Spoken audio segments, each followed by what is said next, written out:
Stephen in Monroe, Connecticut. Back to the phones we go. How are you doing, sir?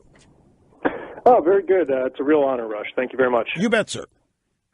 Well, I was just actually hoping that if anybody can do it, you can address some of my concerns about this tax plan that I'm having. To start off with, basically, I know they're doing this under reconciliation because they can't get the 60 votes. And I think right there is the big problem with this bill. When you're doing something that's revenue neutral and you're giving tax breaks, then you're shifting money around, essentially. And my biggest concern is if they're giving such a huge tax break to corporations, which I'm not normally opposed to, but if it has to become revenue neutral, I have not heard anybody talk about where that $1.5 trillion is being made up from in the end. So that's my big concern. I was hoping you can give me some answers on that. Okay. The first thing I'd like to say to this is I'm hearing a lot of people, ostensibly conservatives. You're like the third or fourth conservative that's called here and wanted to know, well, what about the deficit? Where are we going to make up for the money? And I don't remember a damn single one of these calls when Obama was blowing the national debt in double, from 10 to 20 trillion. I don't remember the concerns. I don't remember, so what are we going to get the money to pay for this? I know people were opposed to Obama. Don't misunderstand me here, but where was the proportionate concern and outrage over what Obama was doing to the national debt?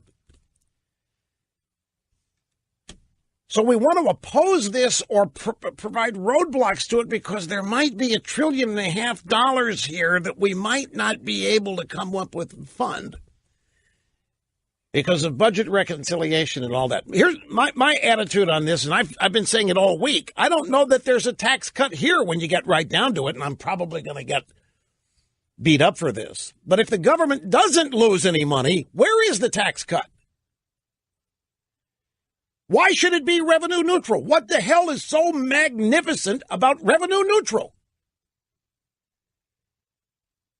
The government, it ought to cost them some money. But Russia's the deficit that's costing us money. Nobody has these concerns when the Democrats do it. And all of this, the complaints that I've had are all focusing on the corporate reduction. So I'm thinking seminar callers here, number one. I think we've had 3 or 4 of them in a row here. Knowing I'm going to tell you is what I've told everybody. Get out of the way. There's going to be unforecasted economic growth resulting from this that nobody in Washington can accurately predict because they don't believe in this. They've got themselves so tied up in the idea that cutting taxes is a zero-sum game that if you cut taxes, Washington guaranteed to lose money. And, we can't have that. I think there's going to be more economic growth than people are forecasting. I think there's going to be more money rolling into the Treasury. They're already collecting record amounts of tax revenue even before this thing goes into effect. But the bottom line is, I'm not going to fall for some notion that says I or a corporation gets a tax cut, and that's why the government is in trouble. This is a spending problem. It's their problem, not ours. Grab a call in here, get it before the hour expires. Mary in Salt Lake City, thank you for waiting. How are you? Oh, I'm great. Thank you. You bet.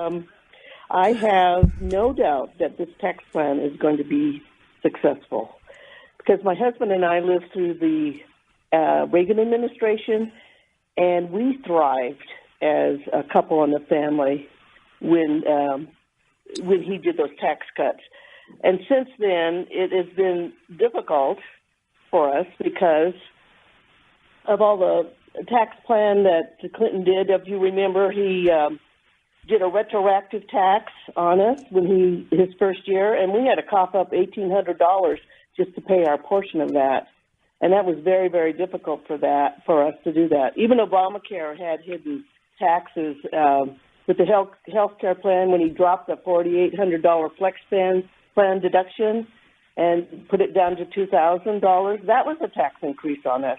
But anyway, I'm so happy and ecstatic for this, and I'm just one joyful American today and wanted to wish you a Merry Christmas, Rush.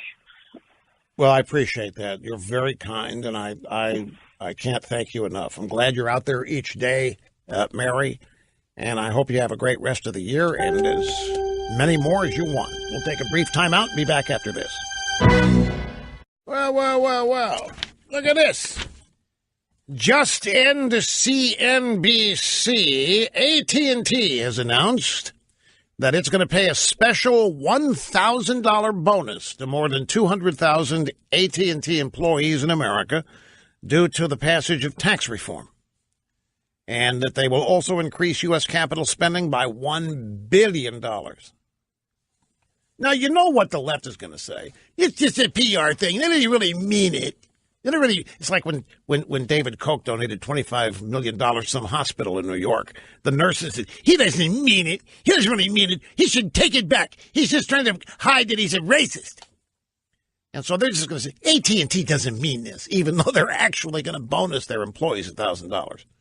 Either that, they can afford much more. They're a bunch of tightwads. They don't really mean it. This is just a PR move. They don't really mean it, even though they're doing it. AT&T, could you put another cell tower closer to where I live? I'm tired of having to switch over to Verizon when I'm at home and driving to work. AT&T, while you're thinking about building a new tower closer to where I live, could you maybe see if you can find some missing Hillary emails with the Russians? Greetings. I'm not kidding. AT&T, $1,000 bonus, 200,000 AT&T American employees.